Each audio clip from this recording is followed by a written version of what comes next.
Imagine a pirate, a charismatic rogue with a glint in his eye, a bottle of rum in one hand, and a treasure map in the other.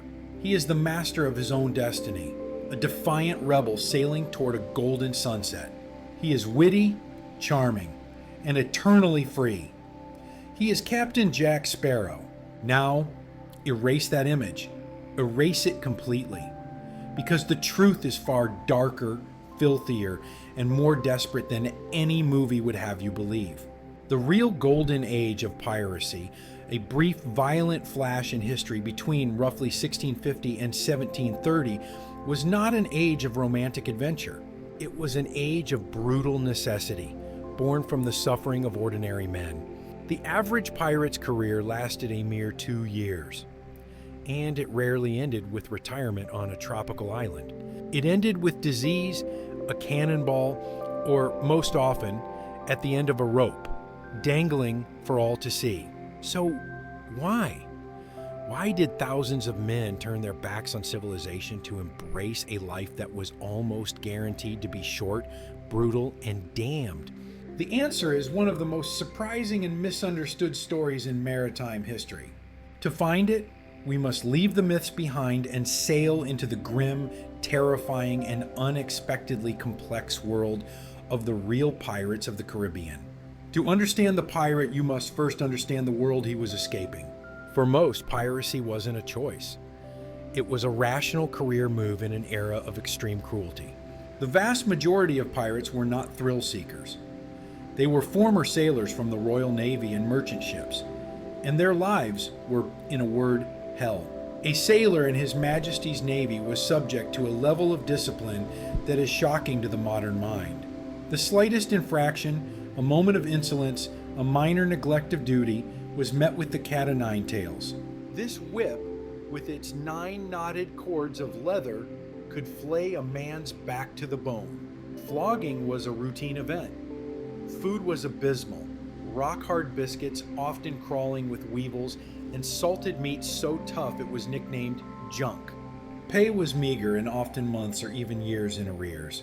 Press gangs roamed port cities, kidnapping men off the streets and forcing them into naval service. It was a floating prison where disease was rampant and death was common. Life on a merchant vessel was often no better. While the discipline might be slightly less formal, the captain was a tyrant with absolute power. He could withhold wages, slash rations, and work his crew to exhaustion for his own profit. A common sailor had no rights, no recourse, and no hope for a better life. Into this world of suffering, piracy presented a radical, terrifying alternative. It was a chance not just for wealth, but for something far more precious: freedom and a measure of justice. The fuel for this fire came after 1713 with the end of the War of the Spanish Succession. During the war, governments on all sides had employed thousands of privateers. These were essentially legal, state-sanctioned pirates, given a letter of marque that authorized them to attack and plunder enemy ships. Men like Henry Morgan had made their names as privateers, serving the crown while lining their own pockets. But when the war ended, the contracts dried up. Suddenly, the Atlantic was flooded with thousands of unemployed, highly skilled, and heavily armed sailors. They knew how to fight, how to sail, and how to plunder. Their governments, which had once celebrated them as heroes, now cast them aside. Unemployed, broke, and with a unique set of violent skills, they were a ticking time bomb. This bomb found its fuse in the lawless havens of the Caribbean. For a time, Port Royal in Jamaica was the Sodom of the New World, a den of debauchery funded by plunder. After it was destroyed by an earthquake in 1692, a new pirate capital rose: Nassau, on the island of New Providence in the Bahamas. For a few short years, Nassau became a true pirate republic. It was a place beyond the reach of any king or governor. Here, the most infamous pirates of the age, Blackbeard, Sam Bellamy, Charles Vane, Calico Jack Rackham, could gather to repair their ships, recruit new men, and spend their ill-gotten gains. It was in these chaotic, mud-caked streets that the golden age of piracy truly began, forged not from a love of adventure, but from a deep and abiding hatred of the oppressive world they had left behind. If you stepped aboard a pirate ship, the first thing that would surprise you is not the violence, but the politics. In a world ruled by absolute monarchs and tyrannical captains, the pirate ship was an astonishing floating democracy. The romantic image of a pirate captain as a swashbuckling dictator is almost entirely false. The captain's authority was limited and subject to the will of the crew. He was elected to his position. He could be, and often was, voted out of office for cowardice, incompetence, or treating the crew unfairly.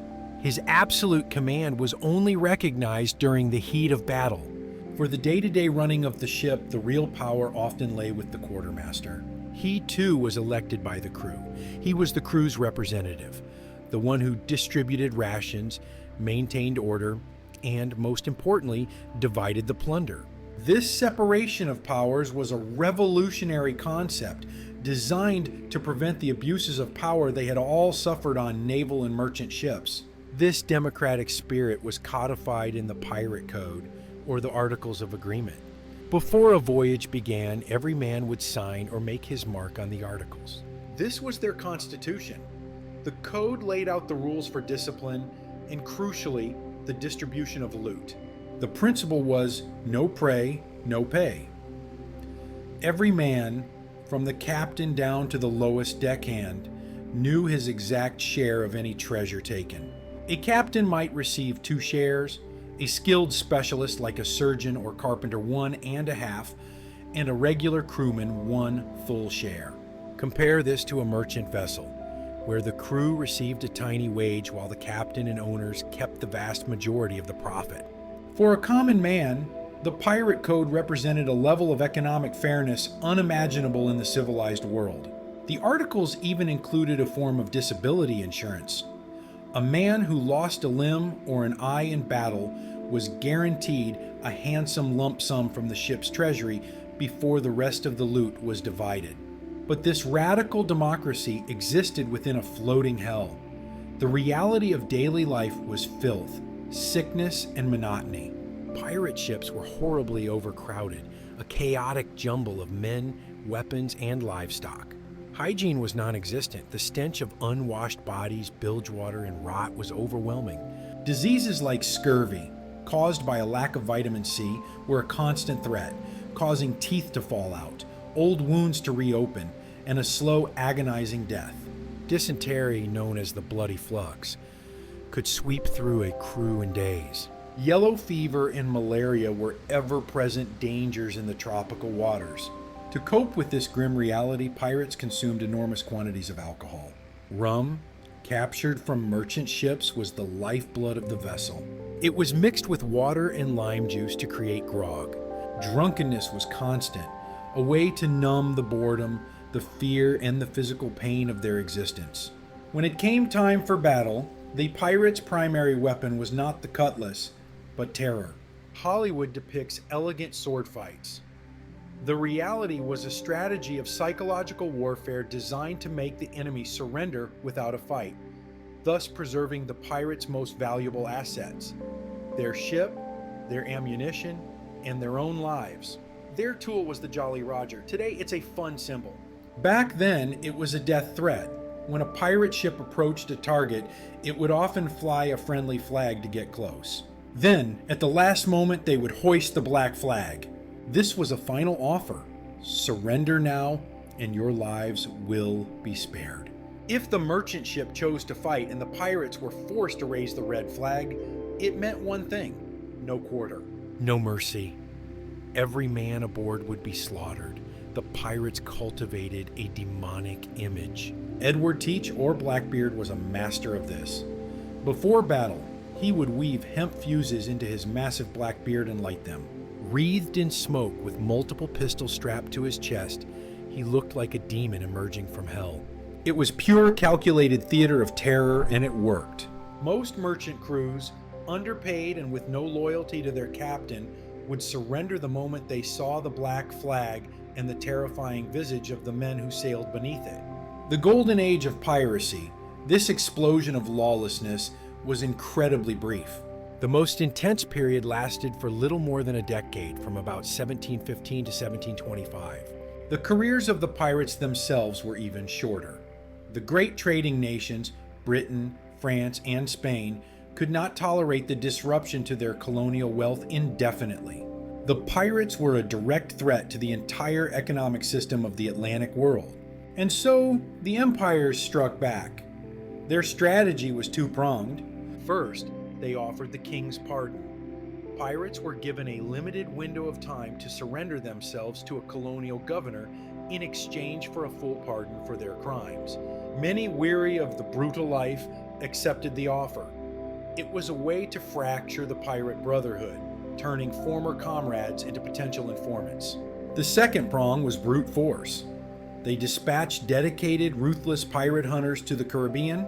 The most famous was Woodes Rogers, a former privateer himself, who was appointed governor of the Bahamas in 1718 with a single, clear mission: clean up Nassau. He arrived with warships and soldiers, blockading the harbor and effectively ending the pirate republic. For those who refused the pardon and continued their trade, the end was almost always the same. There were no glorious last stands for most. Black Sam Bellamy, perhaps the most successful pirate of all, went down in a storm off Cape Cod. Stata Bonnet, the gentleman pirate who abandoned his plantation for a life of crime, was captured and hanged. The capture of Blackbeard in 1718 is legendary. Cornered in a shallow inlet in North Carolina, he fought with incredible fury, reportedly suffering 5 pistol wounds and 20 sword cuts before he was finally killed and beheaded. But his end was the exception, a blaze of glory. The far more common end was that of Calico Jack Rackham, captured with his small crew, including the famous female pirates Anne Bonny and Mary Red. He was taken to Jamaica, given a swift trial, and sentenced to hang. His last request was to see Anne Bonny, who allegedly told him, "Had you fought like a man, you need not have been hanged like a dog." After the execution, Calico Jack's body was tarred and displayed in a metal cage called a gibbet at the entrance to Port Royal's harbor. This was a common practice. The rotting corpses of executed pirates served as a gruesome, unavoidable warning to any sailor contemplating a life of crime. And what of the treasure? The single greatest myth of all is the buried pirate chest. Pirates were not savers. They were spenders. The loot they captured, textiles, sugar, spices, wine, and weapons, was quickly sold or traded in pirate havens.